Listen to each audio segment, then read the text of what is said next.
Welcome to Sharada cooking అండి. ముందుగా మీ అందరికీ నూతన సంవత్సర శుభాకాంక్షలు. ఉగాది సందర్భంగా ఈరోజు పులిహోర చేయబోతున్నాను. అంటే టెంపుల్ స్టైల్లో పులిహోర చేయబోతున్నానండి.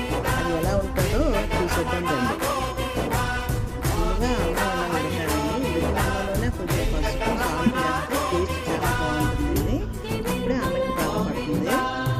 ఉడికిన అన్నాన్ని వార్చిన తర్వాత అలాగా ఒక బేస్లో తీసుకుంటే కొంచెం చల్లారనివ్వాలి. కొద్దిగా చల్లారిన తర్వాత పోపుల కోసమని వేరుశనగ పలుకులు, శనగపప్పు, మినప్పప్పు, జీలకర్ర, ఆవాలు, పచ్చిమిరపకాయలు, ఎండుమిరపకాయలు, అల్లం పోపులు తీసుకున్నామండి.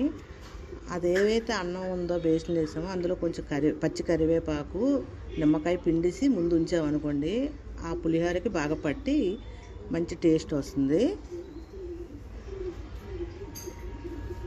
ఇప్పుడు స్టవ్ వెలిగించి నేను వేరుశనగ నూనె కానీ నువ్వుల నూనె కానీ వేసుకుంటే బాగుంటుందండి. నేనైతే పల్లీల నూనె వేసాను. అవండి అలా బాండి పెట్టి కొద్దిగా నూనె వేసి పోపులన్నీ బాగా వేసుకోవాలి. అలా వేసుకోవడం వల్ల మనకి అవి చాలా టేస్టీగా ఉంటుంది. ముందుగానే కొంచెం ఒక నిమ్మకాయ సైజు అంత చింతపండు నానబెట్టానండి. కొంచెం చింతపండు రసం కూడా వేయాలి.